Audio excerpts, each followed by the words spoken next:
Welcome, welcome. Nice to see you all.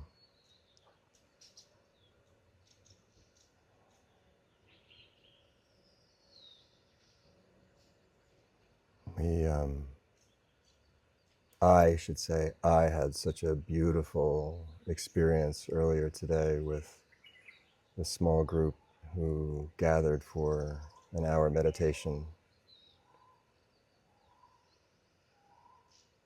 Richard read 3 different accounts of Gethsemane, and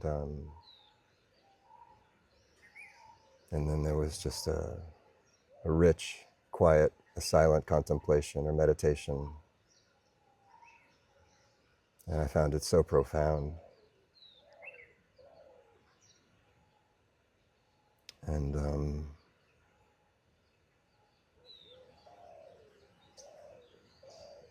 inspired to share a little bit with it here, to just take what a small group of us were able to do. And I wonder, what I thought I'd do is read Matthew, and then what we'll do is we'll do a 20 to 30 minute silent meditation after, and then Satsang will proceed for an hour after that. It's okay? Does that sound good to everybody? I think you'll enjoy it. So I'll read through this, and a little bit that I wanted to add from a more esoteric, mystical point of view from Thomas, from Gospel of Thomas, that addresses the same theme. And then we'll go into a silent meditation for 20 to 30 minutes. And in the meditation, I'll ask you to contemplate the specific angles of reflection of what it might have been like to be the disciples, what it might have been like to be Jesus, what it looks like from your point of view, and to contemplate that quietly and during our meditation time. It's much more structured than I'm used to being, but I think this might be worthwhile. So, Matthew 26 to 36, 46. Then cometh Jesus with them unto a place called Gethsemane, and said unto his disciples, Sit ye here, while I go and pray yonder. And he took him, Peter, and the 2 sons of Zebedee, and began to be sorrowful and very heavy. He saith unto them, My soul is exceedingly sorrowful, even unto death. Tarry ye here and watch with me. And he went a little further and fell on his face and prayed, saying, O my Father, if it be possible, let this cup pass from me. Nevertheless, not as I will, but as thou wilt. And he cometh unto the disciples, and findeth them asleep, and saith unto Peter, What? Could ye not watch with me 1 hour? Watch and pray, that ye enter not into temptation. The spirit indeed is willing, but the flesh is weak. He went away again the 2nd time, and prayed, saying, O my Father, if this cup may not pass away from me, except I drink it, thy will be done. And he came and found them asleep again, for their eyes were heavy. And he left them, and went away again, and prayed the 3rd time, saying the same words. Then cometh he to his disciples, and saith unto them, Sleep on now, and take your rest. Behold, the hour is at hand, and the Son of Man is betrayed into the hands of sinners. Rise, let us be going. Behold, he is at hand, and doth betray me. Oh. And the first 3 slokas, or first 3 lines of Gospel of Thomas, are so profound. Gospel of Thomas can be a great guide, a mystical guide. It doesn't make hardly any sense to the egoic mind at all. It's okay. These are the secret sayings which the living Jesus spoke, and which Didymus Judas Thomas wrote down. And he said, Whoever finds the interpretation of these sayings will not taste death. If those who lead you say to you, see, the kingdom is in the sky, then the birds of the sky will precede you. If they say to you, it is in the sea, then the fish will precede you. Rather, the kingdom is within you and is outside of you. When you come to know yourselves, then you will become known. And you will realize that it is you who are the sons of the living Father.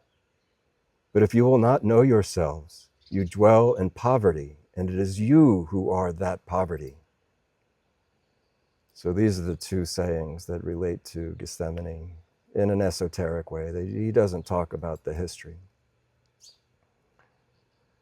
Blessed is he who shall stand at the beginning, and he shall know the end, and shall not taste death.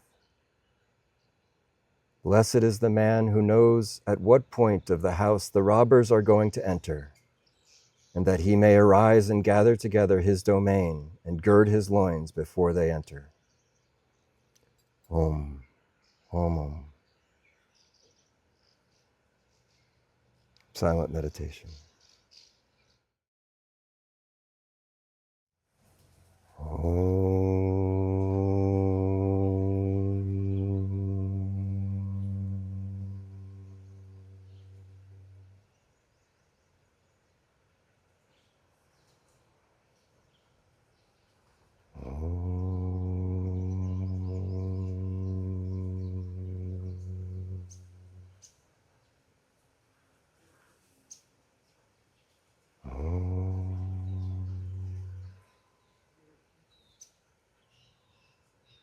Om.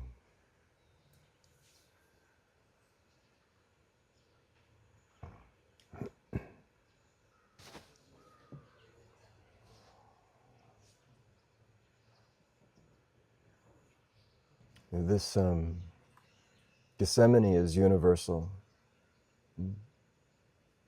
pan-spiritual, pan-religious. It is the story of surrender, overcoming karma,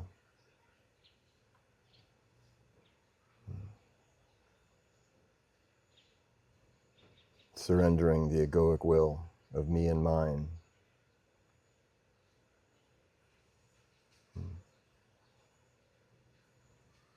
Lord, I want that you have all of me.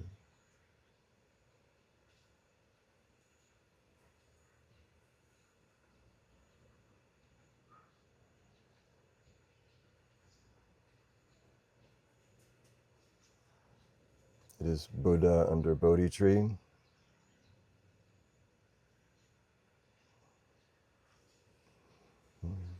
It is Ramana Maharshi in his bedroom as a young boy.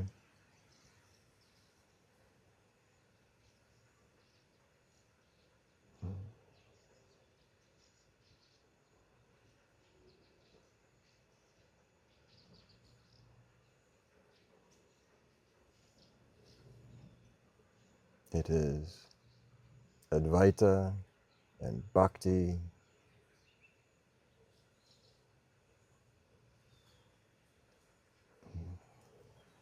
It's the story of you. Remember, sometimes people say it, but don't often really understand. Jesus said, follow me.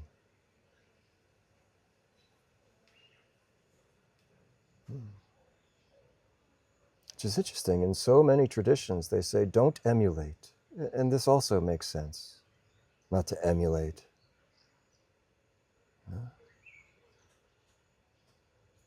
But to follow.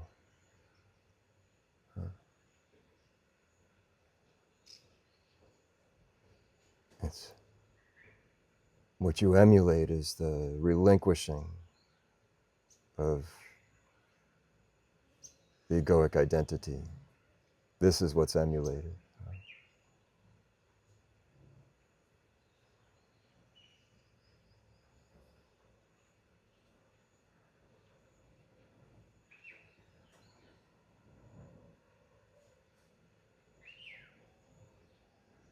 So, did it resonate? Did something speak to you? in that?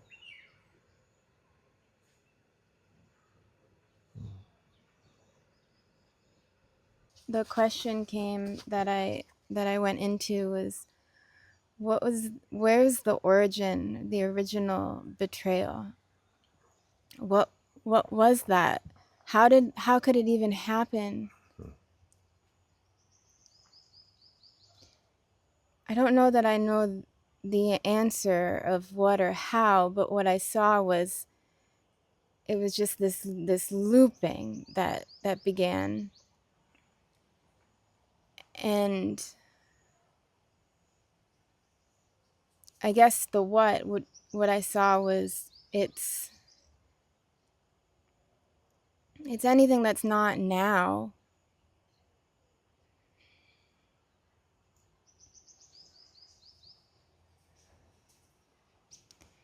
I'm having a hard time finding it now, but The looping, it's good. How did it start? Where did this betrayal start? Does everybody know the story of Narcissus? Okay, so it's a beautiful young man, the most beautiful, charmed and adored. And he's sitting by the edge of a pond, completely still. Imagine it's like maybe the beginning of the Alice in Wonderland moment where it's just everything is just perfectly ethereal. And he catches his reflection in the pond, so perfect and so beautiful. And he becomes mesmerized by how beautiful he is.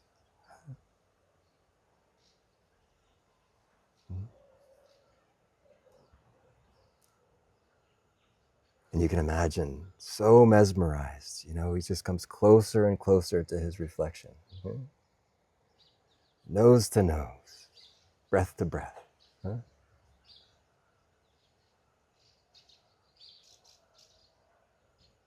Oh.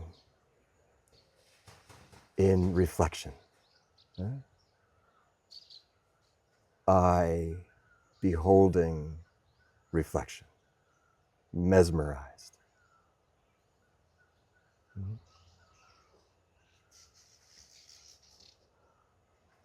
And then you can imagine he just gets kind of sleepy, and now his face is submerged.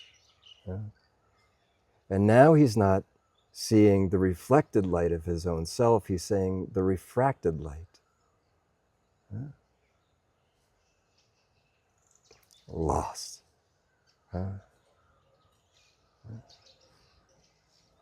What's the scene in Harry Potter where he's got the bowl that keeps all the dreams and they put their faces in it or something like that? No, they're different from the dream one.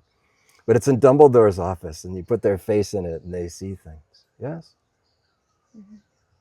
You imagine it's like this, and then Narcissus is completely lost in this underwater perceptual reality. Soon forgets. He soon forgets.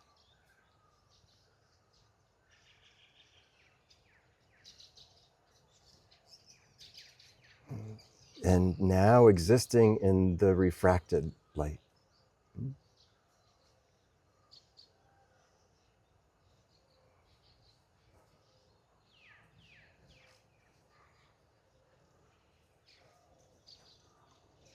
But this is the great question, and even the sages say there isn't really an answer, but there are some beautiful metaphors, some poetry to give us some solace. But many of the sages would say it never happened. There was never any karma. There was never any reflection, no mirage, no separation. Nothing was ever lost. Nothing found. I was never born.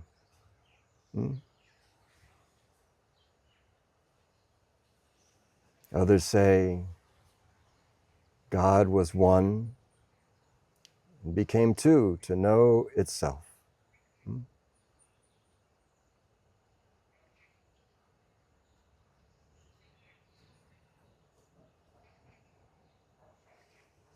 Hmm?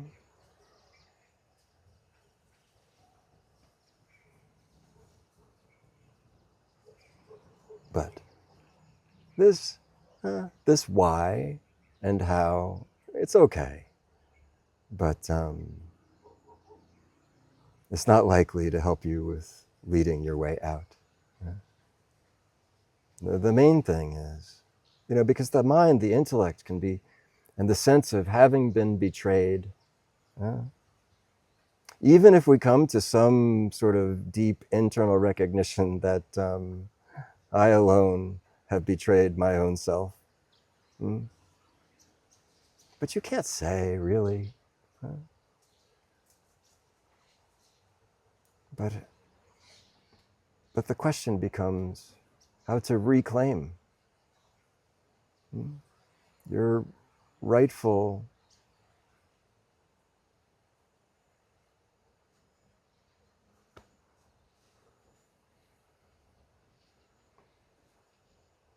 and Jesus tells us how in Gethsemane.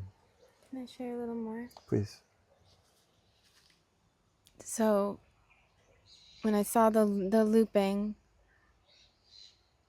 of the betrayal, and I saw it as, like you just said, betrayal of myself over and over and over and over again. Every moment is a betrayal that I am not now.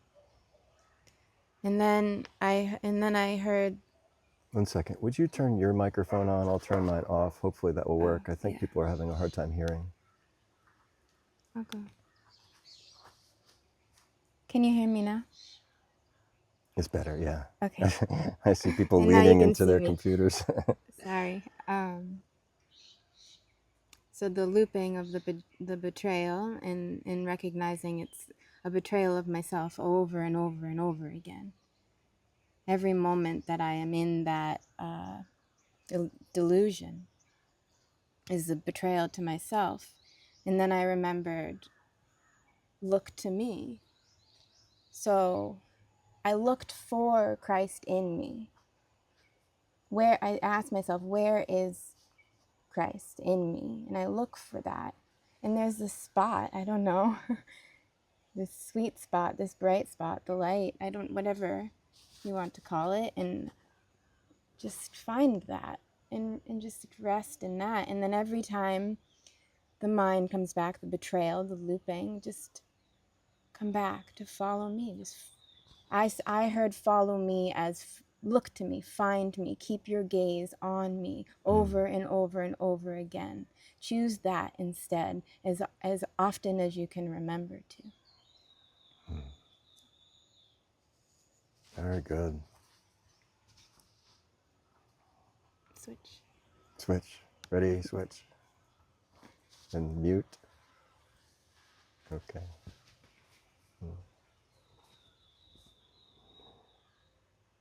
Maybe some of you remember this inner tratak we were talking about. The cave of the heart. The darkness, the recess in the cave, the pond, and the light. Huh? You could say this is the Christ light. And this becomes your point of tratak, your drishti.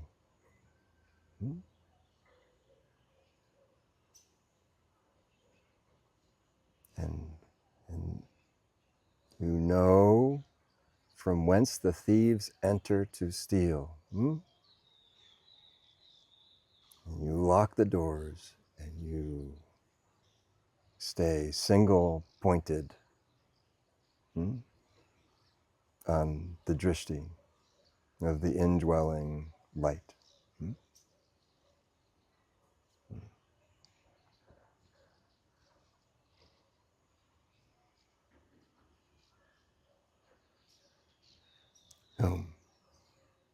When you find that and you cultivate that through always returning, following yourself to it, locking in it, like this, and staying there.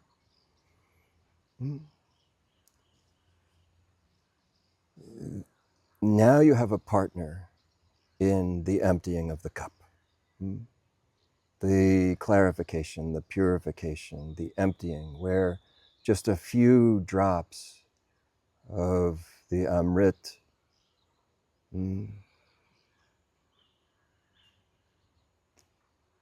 it begins to work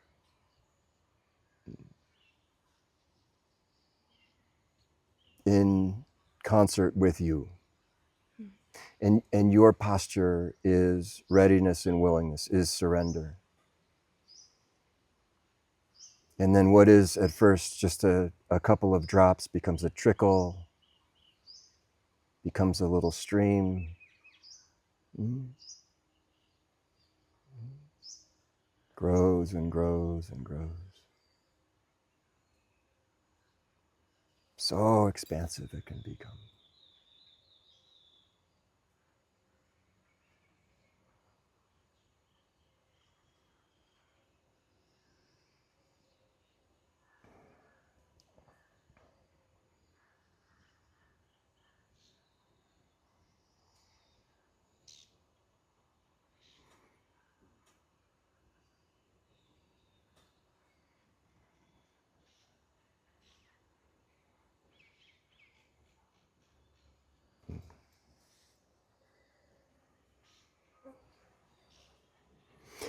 And you see, is represented here at Gethsemane, is Jesus comes once, twice, three times back to the disciples, and each time they've fallen asleep. This is how challenging it is. Even these ones, the most devoted to their Lord, couldn't keep their eyes open.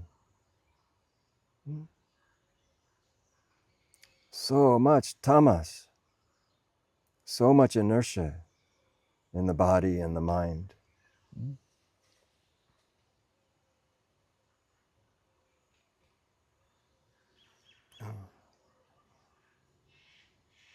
In this, we could also say Jesus is Jesus and the disciples are disciples, but Jesus and the disciples are one. They sort of represent his own transcendence of karma, of temptation, and ultimately transcending that sense of betrayal. Karma, temptation, betrayal, 3 visits. And he came back the 3rd time. He didn't even try to wake them. Isn't it like this? Now, I haven't studied Gethsemane and I don't know. So maybe some of you know more than I do about this passage. But he comes back 3 times. What is the significance of it? Take this cup. The first cup is karma, is full. I mean, one might say parabda, but really for the Christ story, it's the sanchita, it's the entirety, it's the karma of the universes. And that Jesus transcends it for all time, back to source, before Abraham even. Erases it all generations backwards and all generations forward. Even they say, I was talking to Kieran yesterday, I think, and we were talking about ancestral karmas, and the yogis say that for the one who attains enlightenment, so to speak, that this one will heal 7 generations prior and 7 generations forth.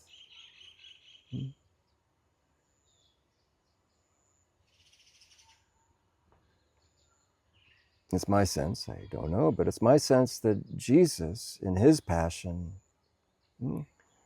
faces at the final moment the last veil of betrayal of all time. Why hast thou forsaken me? This is the passing of the last veil. To see past, there was no betrayal. It's the consummation of the oneness, the one body, Corpus Christi, Buddha nature, Shiva being, Krishna consciousness.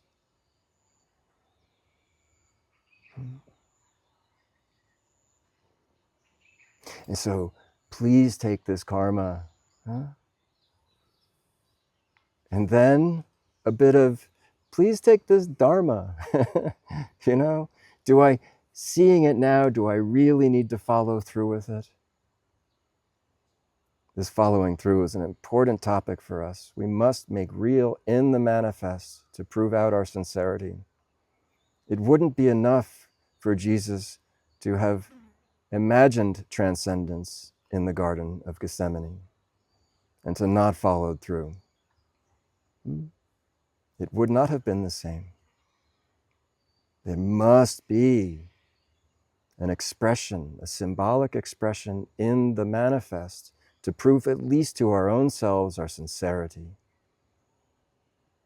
And maybe in a way, when we're still looking from this place, to prove our sincerity to God and Guru. Because sincerity, without sincerity, there's nothing. There's only delusion.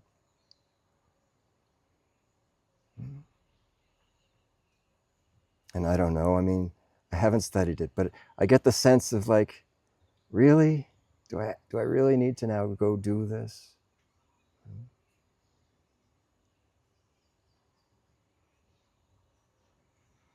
And a final release of temptation. The one free of karma now has full free will. And the great question is, what will you do?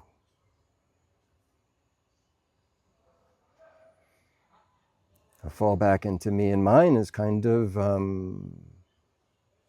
Luciferic. Not satanic yet, but Luciferic.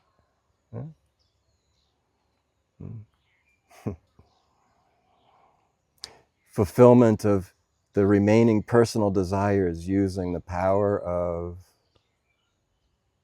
the name of the Lord. And so a surrender of karma, a surrender of temptation, and then a surrender to the betrayal, even his own disciples.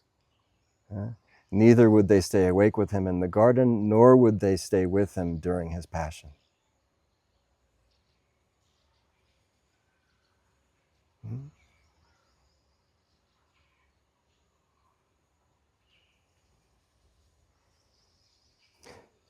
Let's not see this as a condemnation of the disciples, just a compassionate recognition of how difficult this is.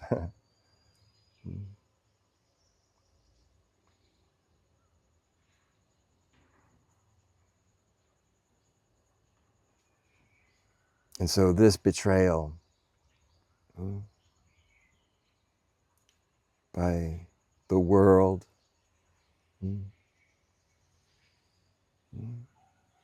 by one's own self, by the ones even who are so close spiritually, his disciples that followed him, in the very end, gone. But it has to be this way anyway.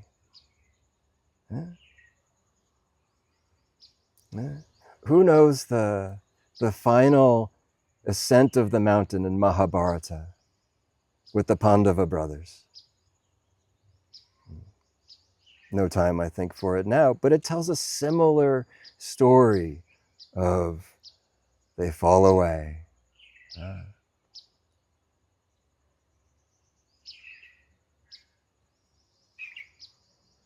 If I remember correctly, and I may not, I think in the end it's Arjuna and a dog, isn't that right? Deepti? Yes. Thank you. All of these stories are so profound. And you can understand them in so many different layers. And wherever it is you're looking from, it'll be the perfect parable for you. Wherever it is you're looking from, it's like each one of these is a multifaceted gem, and it keeps revealing more and more and more. This story of Gethsemane will be that for you. I mean, if you choose, there's so many options.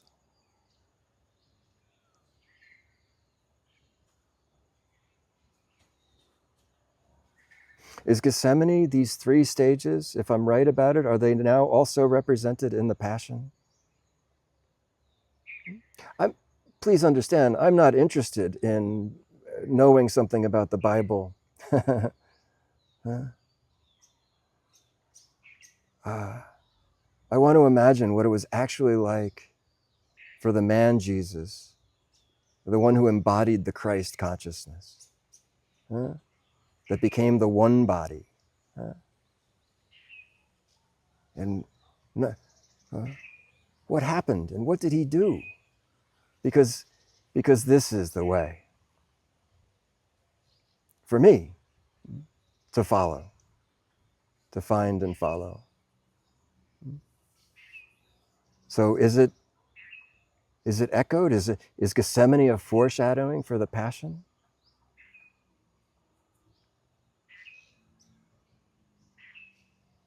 Well, I don't know. Let's just play and see. Help me, chime in. But he carries his cross. We could say this is karma, yes?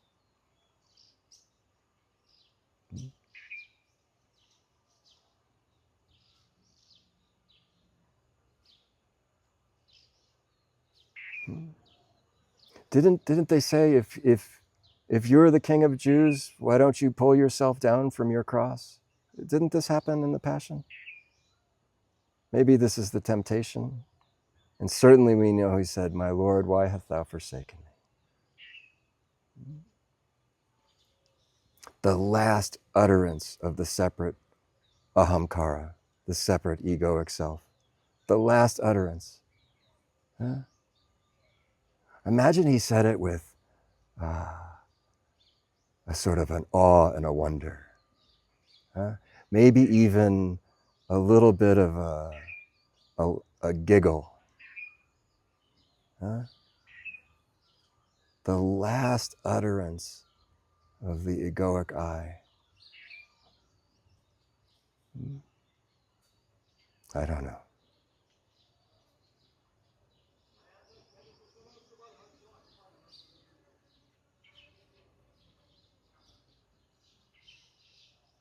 Good question. Yes, please. What's feeling very alive for me today is it's reflected in the line where he says, it's what you've been speaking about, not my will, but thy will. And in my own experience, seeing how throughout the spiritual path and before one would consider oneself on it, it feels like the egoic will is my true will. And then when one's on the spiritual path, it feels like my will, it feels like my true will is being taken from me. Really, it's the egoic will. And then in my experience, I find out that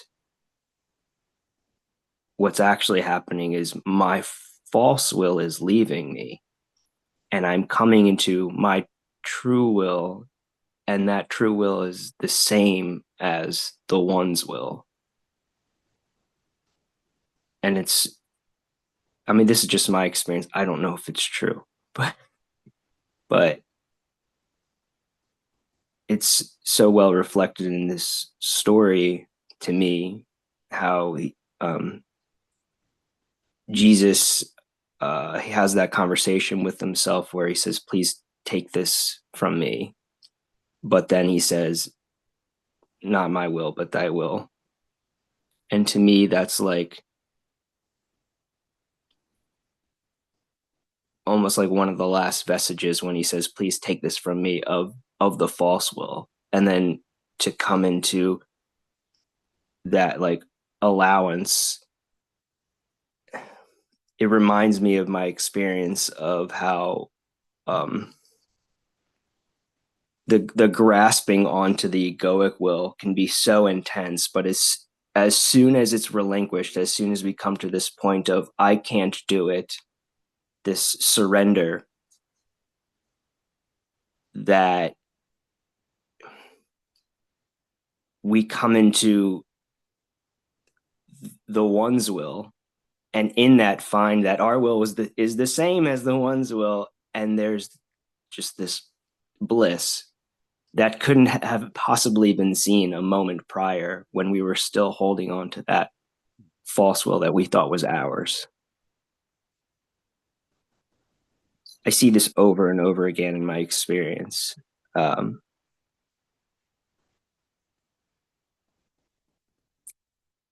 last thing I'll say about it is I don't know what the guardian is. As for the thing that, even in this recognition of what I'm saying, I still find myself holding on to pain, holding on to not this. And I don't know what the guardian is that keeps that in place. I tend to think that figuring out is more of the false will, but I'll stop there. Thank you. Thank you, Andrew. About man, Son of Man is endowed with the will of man. You see? You could say it's free will, but there's not much freedom in it. But there is will, and we must know this, because this will is the very thing that pursues the desires. Pursues desire and runs from and fights against fear. This is will of man, what you call my will. And only when one comes to recognize it's not working, does one take this will and, with great effort, turn that will away from the world and into where Krishna Priya was pointing. But you must do this. The will of man must turn from the world and begin to look within. And the moment we start to do this, we get very sleepy.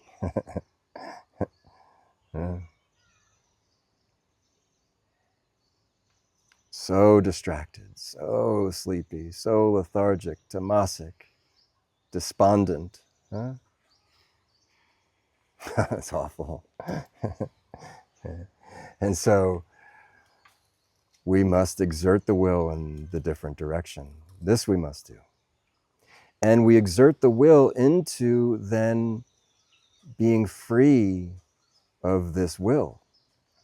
The will is turned on itself.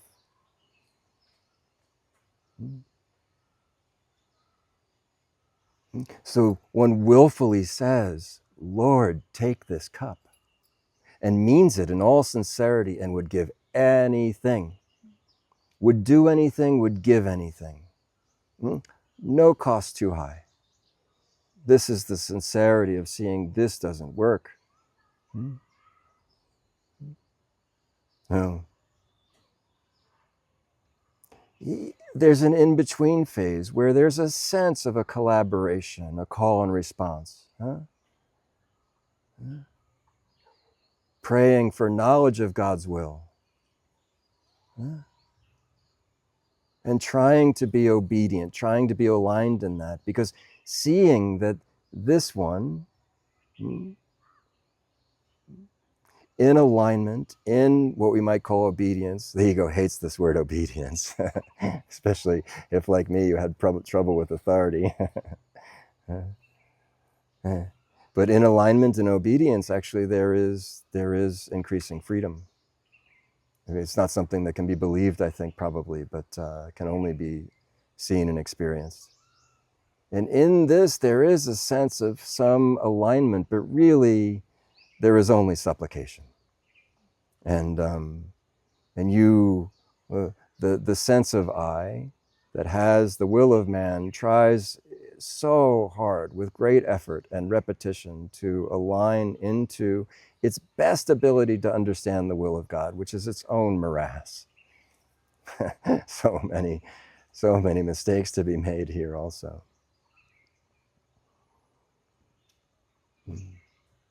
But in the end, in this way, as I understand it, in my own experience, and of course then so in my interpretation of the scriptures, there's nothing of the personal will that remains.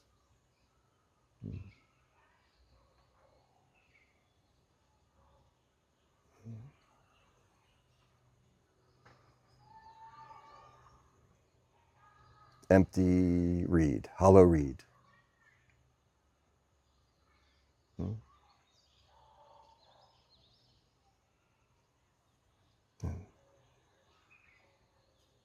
What does he mean when Jesus says, "My Father and I are one"? Does he mean this body belongs to that? This tongue belongs to that? This mind belongs to that? Did anybody ever listen to the podcast I suggested, My Real Secret by Swami Satchidananda? I mean, essentially, in a way, you could interpret what he said as, you see nothing here but the shell of a man you call Swami Satchidananda, who appears and ambulates and speaks and walks before you.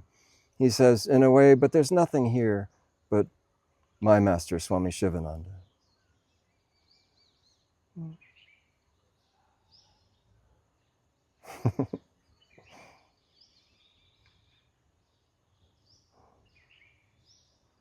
Even sometimes in increasingly realized disciples, that they can actually start to look like their masters in a funny way.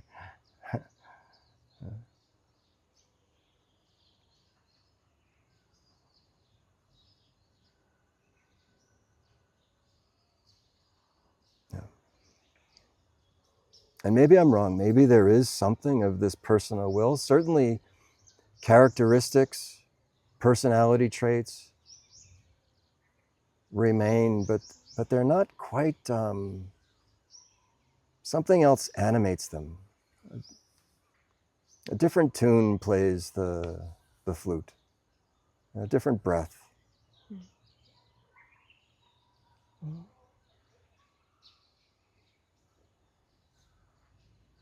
But I think even it looks different, it sounds different.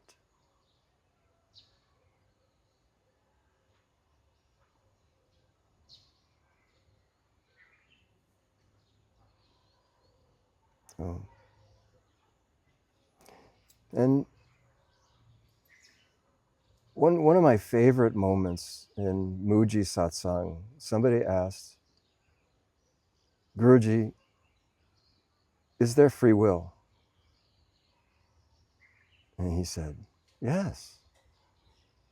No. But yes. And no. He did something very similar another time to, do I need a guru? No. And yes. But no. And yes.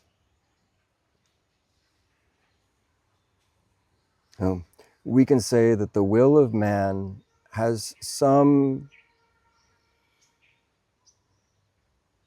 tiny little proportion compared to will of God. That maybe the will of God provides a little bit of room for us to just wiggle a little bit. Maybe. Huh? The more we have forgiven ourselves and others, a little bit more wiggle room. Huh? More and more room. Less judgment, more room. Less me, more latitude. Hmm? Less personal desire, more expansive. Less me, more better. More God. But the way it was shown to me in a vision some years ago in my own inquiry on self-will is this briefly, which is two fish swimming alongside each other in an ocean, deep ocean. And they're each swimming next to each other at 5 miles an hour. One fish turns around and swims back the other direction, 5 miles an hour in the other direction. But you see, what neither of them know is that they are in a vast, deep and wide ocean current that's going 100 miles an hour over the ocean bed. And they've seen neither top nor bottom or either side. And it was their entire reality. And in this, they could swim 5 miles an hour this way and 5 miles an hour that way. But you see, one fish isn't aware he's actually swimming 105 miles an hour. And the other fish doesn't know he's swimming 95 miles an hour backwards. This is the will of man. Good luck.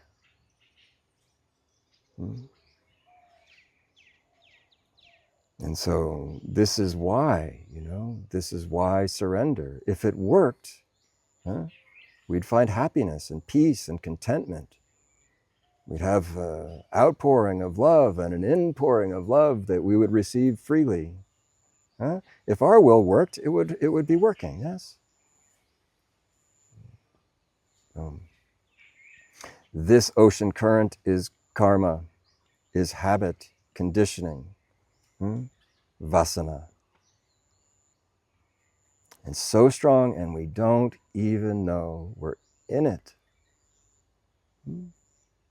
And this is really the framework of everyone running around having opinions, saying, I'm right, not knowing that they're swimming in the ocean of their own habits, mesmerized under the pool of their own making in the refracted light, not understanding. Everything is inverted here. So the proper use of will for one who comes to wisdom, one comes to discernment, is now to surrender it. But only if you want to be happy. Because part of the package of this will of man that is given freely by God, we could say in this way, is to suffer endlessly. It's your right. And by the way, as you go through your awakening process, this was clear to me earlier today,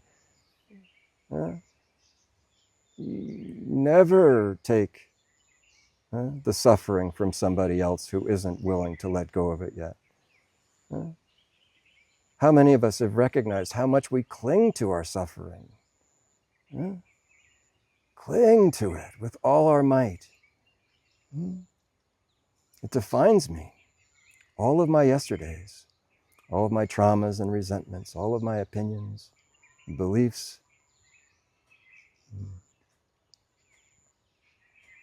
So this contemplation of Gethsemane is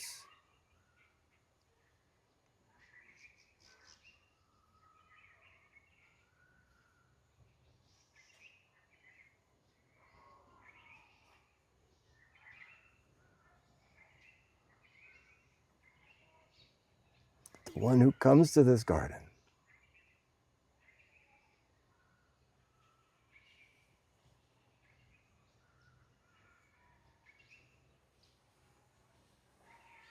Lord, I want that you have all of me, good and bad. Take my karma.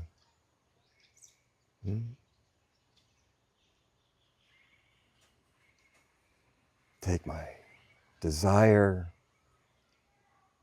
take my will.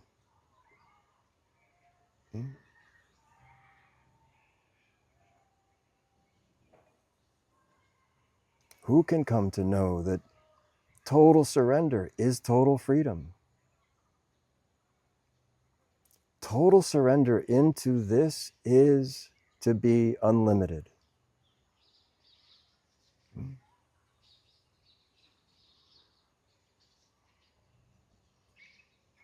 When Swami Muktananda, a disciple and now a master and disciple of Swami Chidananda from lineage of Swami Shivananda, one friend of mine asked him, Swamiji, what of the man that I met so many years ago? There seems to be, you look the same, you walk the same, but there seems to be nothing left of him. And he looked rather sternly, but softly, and said, good riddance. Good riddance.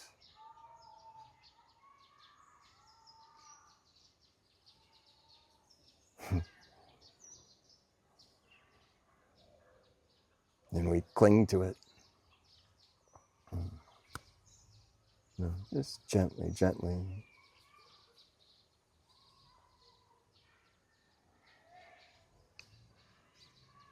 We just loosen our grip so that we can become to learn how to just let go.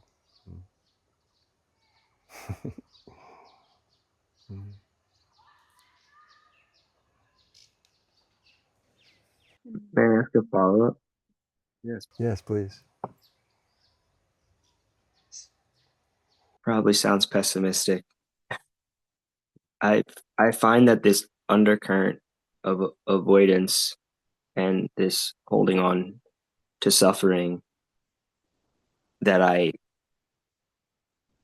there's not even anyone here that can do anything about that. It's like that level of can't do anything. Yeah, it might be too much to say that there's no one here. I'll take that and put it aside. But I find that I can't not hold on to that suffering. And in the recognition of this, all I can do is pray.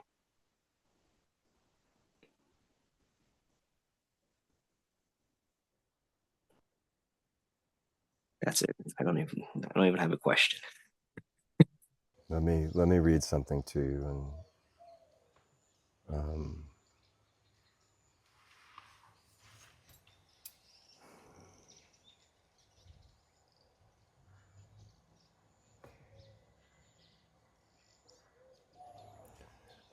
when you come to know yourselves, then you will become known, and you will realize that it is you who are the sons of the living Father. But if you will not know yourselves, you dwell in poverty, and it is you who are that poverty. It is you who are that poverty. You can't let go of your suffering because you are the suffering. It is the you, the egoic sense, the one with the will of man that I've been saying. This one is suffering, is the poverty, in poverty. You see? Is suffering in suffering. It cannot do anything but surrender, as you say. I think we've said this in different ways, but this is so profound. If you're coming to see this, Andrew, stay with it, because it is so profound, because you will see that there is no exit. There is no exit strategy for the one who is the suffering, clinging to the suffering, in suffering.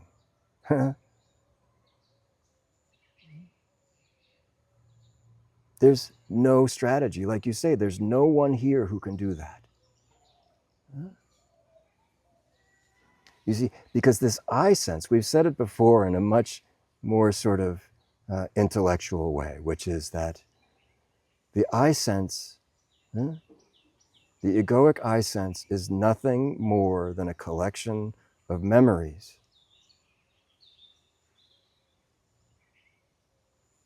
And without memory of your past, you could not state your identity, the way your roles and responsibilities, and you wouldn't have any idea.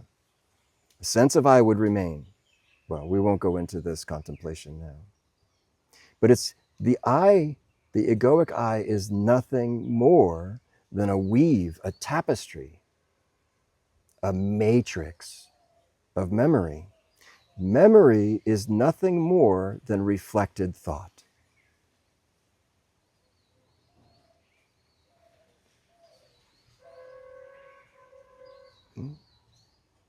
So, reflected thought is a product of mind.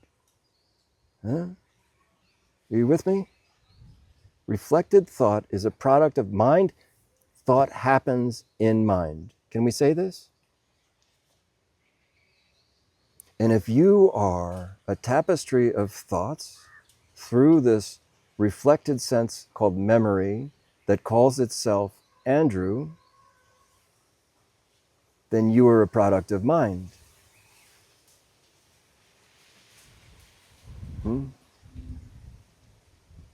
Son of man.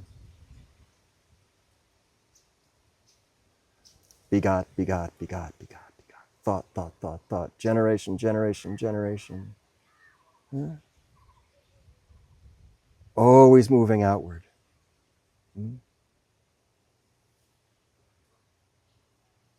Go west.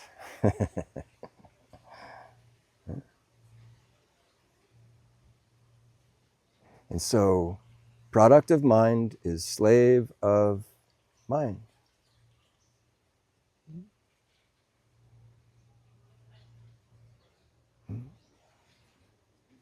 And this is why surrender is the proper use of will.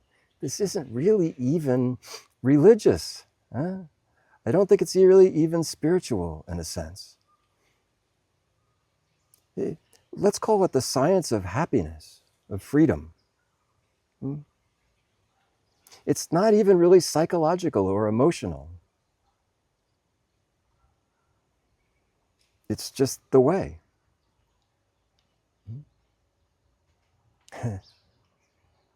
Okay, so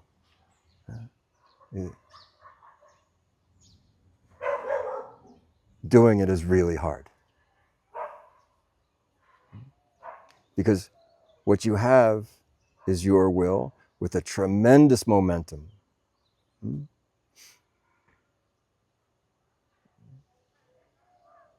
to turn that will around, a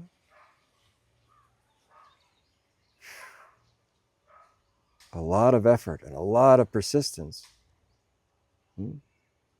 And also this, they couldn't keep their eyes open, this falling asleep, this tamas and lethargy and despondency and the sadness, oh my goodness, the deep sorrows. Also bring so much forgetting, you know? So this is why Arjuna has to pick up his sword and fight.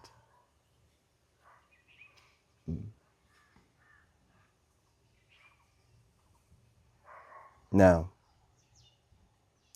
the yogis say, in the ocean of samsara, in the suffering, as the suffering, clinging to the suffering,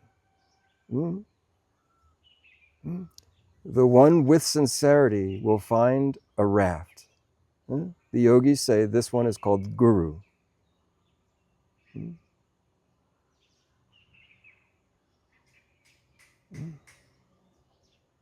So few would want to exit the water because it's all they know.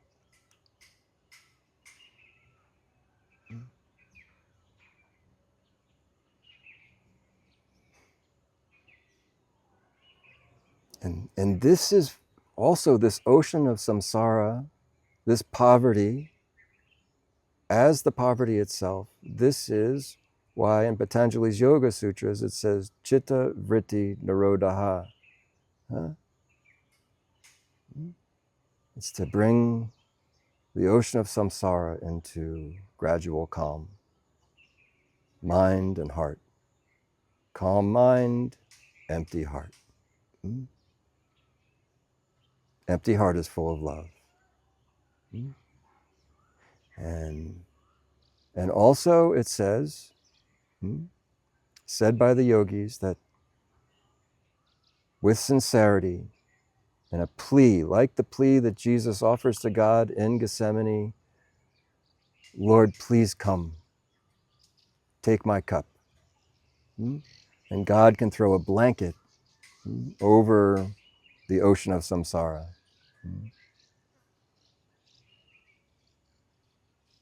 So the guru's got a raft, God's got a blanket, a thick wool blanket. But sincerity, I will tell you, sincerity is essential. Allegiance to ritual. When we believe the mind and give it to the tongue, and we speak against ourselves, we're speaking in poverty. When we give it to our hands and feet, same. And it's not enough when you turn, it's not enough to speak nice things. We must follow through in symbolic action to prove to ourselves that we're sincere, because it's so easy to say thank you and I love you, isn't it? It's so easy to say I'm happy.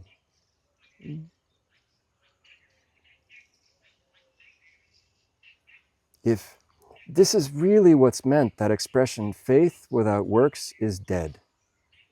You see?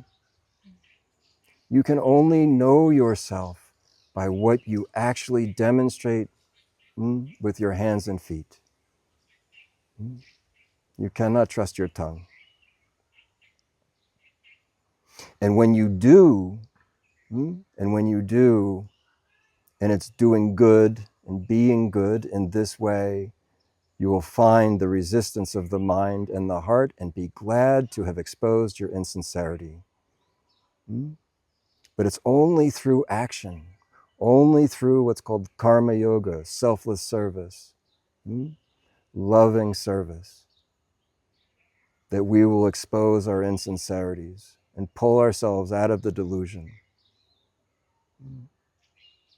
Really surrender even the spiritual pride, especially the spiritual pride, and it must be through action. We can't see ourselves otherwise. What a sermon this has turned into. My apologies. And it's overtime as well. I get so animated. It's a bit silly, really.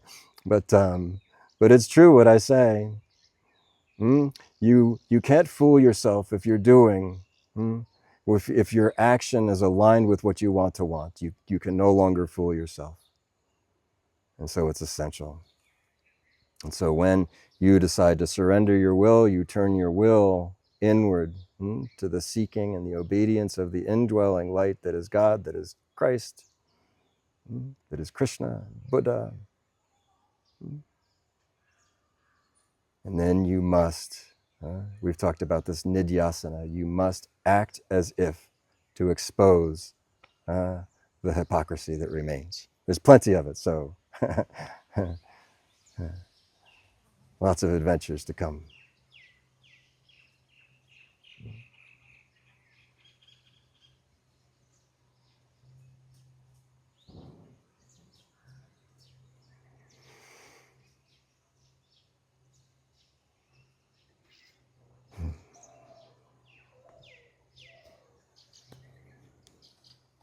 Our Father, who art in heaven, hallowed be thy name. Thy kingdom come, thy will be done, on earth as it is in heaven. Give us this day our daily bread, and forgive us our trespasses, as we forgive those who trespass against us. And lead us not into temptation, but deliver us from evil. For thine is the kingdom, the power, and the glory, forever and ever. and ever. Amen. Om Shanti Shanti Shanti. Om peace, peace, peace. O adorable Lord of mercy and love, salutations and prostrations unto thee. Thou art omnipotent, omniscient. Thou art omnipresent, omnipotent, and omniscient. Thou art Satchit Ananda. Thou art existence, knowledge, and bliss absolute. Thou art the indweller of all beings. Grant us an understanding heart, equal vision, balanced mind, faith, devotion, and wisdom. Grant us the inner spiritual strength to resist temptation and to control the mind. Free us from egoism, lust, greed, anger, hatred, and jealousy. Fill our hearts with divine virtues. Let us behold thee in all these names and forms. Let us serve thee in all these names and forms. Let us ever remember thee. Let thy name be ever on our lips. Let us ever sing thy glories. Let us abide in thee forever and ever and ever. Amen. Om Shanti Shanti Shanti. May all the beings and all the universes be happy, happy, happy, happy.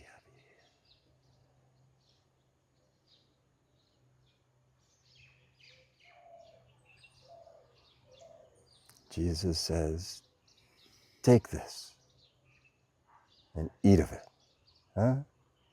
Take this and drink of it. Thirstily.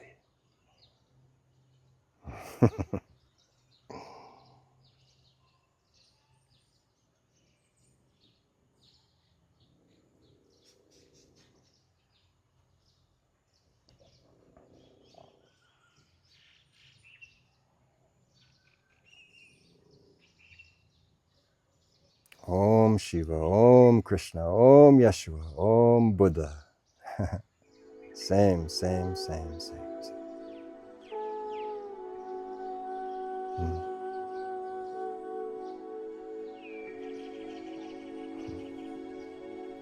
So,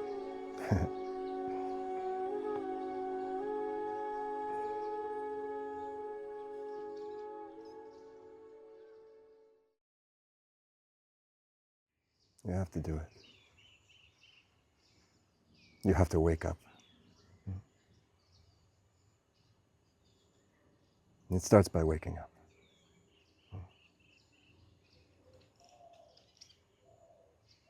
Oh. It will happen sooner or later. You will come to see you must wake up. Oh, it might as well be now. Sleeping in is the luxury of the impoverished. So, just know this. I hope I don't speak too plainly. It's of love.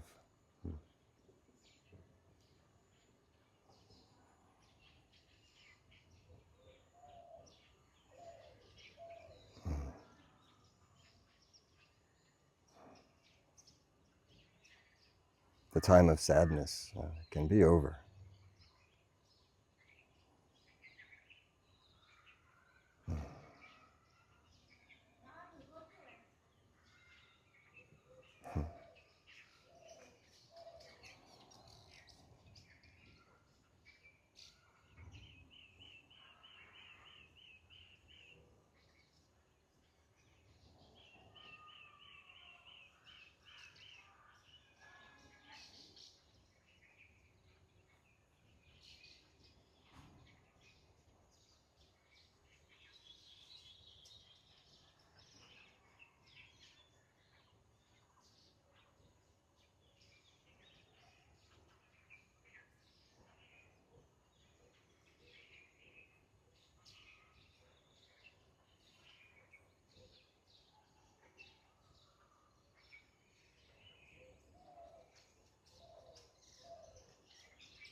I was just thinking of that Jesus is the funniest.